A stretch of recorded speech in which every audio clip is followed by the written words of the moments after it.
సొరకాయ పెసరపప్పు కర్రీ ఎలా చేసుకోవాలో చూద్దాం. ఆయిల్ పోసుకోవాలి. ఫస్ట్ హీట్ చేసుకుందాం. నెక్స్ట్ పోపు గింజలు ఎండుమిర్చి వేసేసుకొని ఇవి వేగాక ఆనియన్స్, పచ్చిమిర్చి,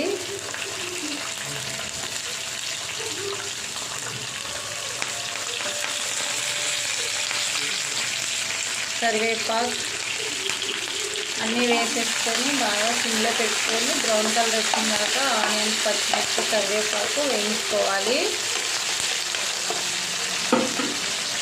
ఇలా వేగాక ఇప్పుడు సన్నగా కట్ చేసి పెట్టుకున్న సొరకాయ ముక్కలు కూడా వేసుకోవాలి.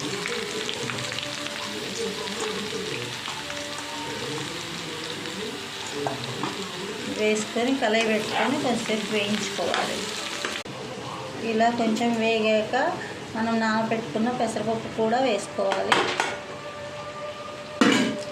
దీంట్లో కొంచెం పసుపు వేసుకోవాలి. సాల్ట్ మాత్రం వేయొద్దు, గుర్తుపెట్టుకోండి, ఎందుకంటే పెసరపప్పు ఉడకదు.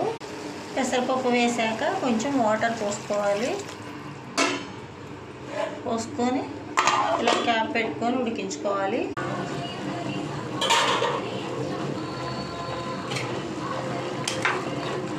ఇలా ఉడికాక రుచికి సరిపడా సాల్ట్ వేసుకొని కొంచెంసేపు ఉడికించుకోవాలి.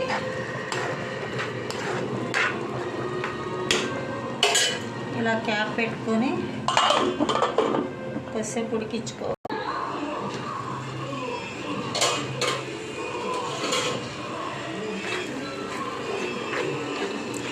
ఇలా ఉడికాక కారం కొంచెం వేసుకోవాలి. ఆల్రెడీ పచ్చిమిర్చి వేసాం కాబట్టి కొంచెమే వేసుకోవాలి కారం.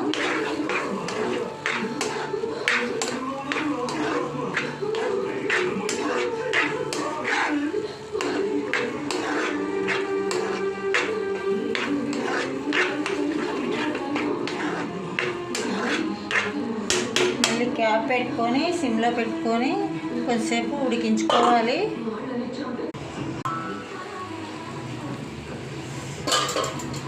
ఇలా ఉడికించుకున్నాక స్టవ్ ఆపేసి సర్వ్ చేసుకోవటమే. చాలా టేస్టీగా ఉంటుందండి. మీరు కూడా ట్రై చేసి కామెంట్ బాక్స్లో కామెంట్ చేయండి. Please like, share and subscribe. Thanks for watching. Bye bye.